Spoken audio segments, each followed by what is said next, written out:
Hey, Todd Burrier from toddburrier.com.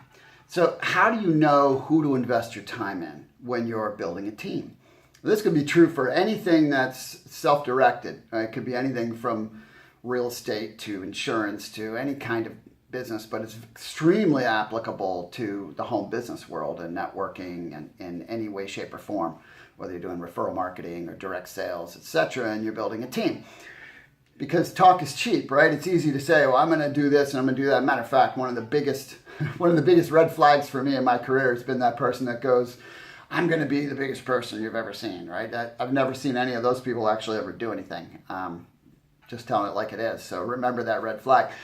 But in sports, right? When you have a coach, and if a coach ever stops paying attention to you, ever stops like getting on you, what they're saying is, we don't believe you have what it takes. We don't believe you're worth the energy, which is unfortunate because they're judging, but they're usually judging heart even more than they are, athleticism. But in our work, you can't see heart until it exposes, right? And really it's about heart. And so, when you put feet to your words, that's different. So when people take action, that tells you what you need to know. But one of your biggest perils in our work, when you're a doer and you're going out there and you're working hard and you're being consistent and you're doing what you need to do and you're sponsoring people who are interested in your opportunity, your time is your most valuable resource. And people that steal your time, that is worse than stealing your money.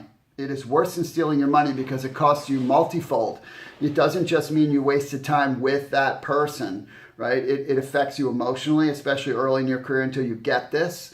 And there's an opportunity cost to that time because you could have been spending it somewhere else. So it's a painful topic, and it's always been a painful topic for me because I'm an overgiver. I err on the side of overgiving, and I'm always going to be that way. It's who I am, and so I'm okay with that. I'd rather err on that side. I'd rather err so that I knew that I did everything I could when someone quits, that it wasn't because I wasn't there and I wasn't supportive and I wasn't available and I didn't serve them, right? So, but you have to be smart about it. So obviously in a 30-year career, I've pretty much grown up a lot and see the signs much faster now. So let me give you 3 really simple ways and that you can get a handle on this. So the first is, are they doing what they say they are doing? This is really, really important. Are they doing what they say they will do?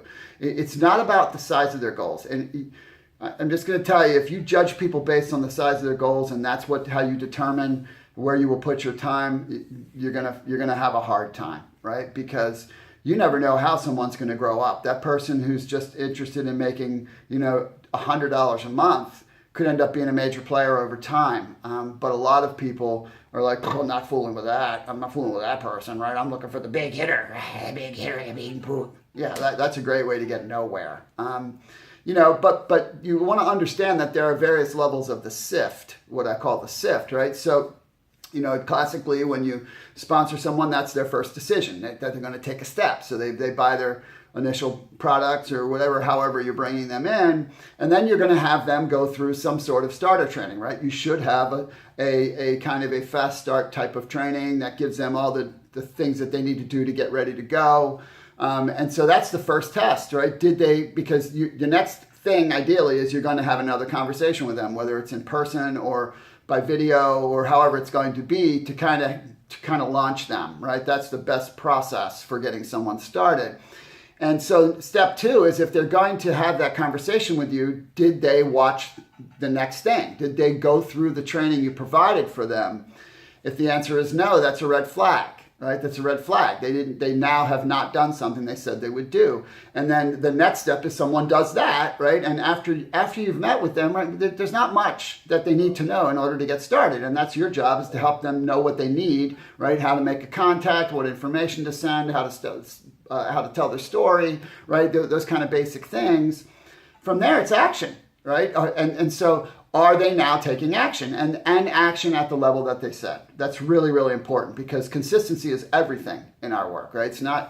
You'd rather have a turtle than a hare, right? You'd rather have a person who does a little bit every day because that's what they said they would do, Now you got something, right? So the first thing is, are they doing what they said they would do? Because if the answer is no, it's a good chance, right, that person is just talking and they're not going to take steps, right? The second one is, what happens when they come to you for coaching?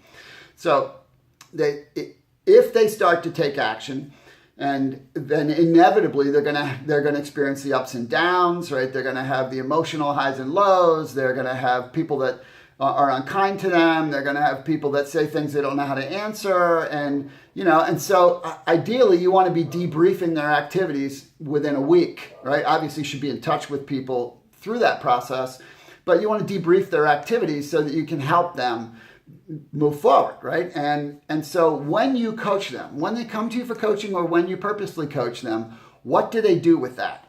Do they take action on the things that you talked about? Because if the answer is no, then you're wasting your time, right? And that you have to understand this, because time is your most precious resource. And then the third thing that you want to look at is, are they investing in themselves? Are they investing in their work, right?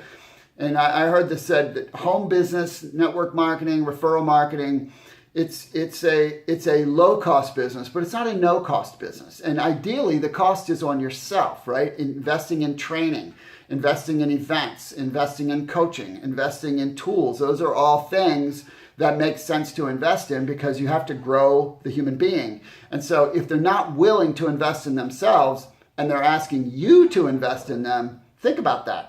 Does that make any sense? No, right? You have to match. You match energy with energy. You match commitment with commitment, right? That's the only thing that you have. There's no other way for you to know. Okay, so I hope that this was helpful. Feel free to share this with other people, with your team, with your team builders. And also, if you haven't gotten the 27 scripts over at toddberry.com, they will dramatically help everyone in your team to be more comfortable making the initial contacts in the right way and give them, over time, greater benefits. And that's a free MP3. So all you got to do is go over there, enter your email. Yes, you will then be on my email list, but I do not bombard you with emails. You get an email 2-3 times a week. 2 of them will be blogs that you can choose to learn from and share. And then the other is usually just some insights, and that's typically the way it will go. So hope this was helpful. See you next time.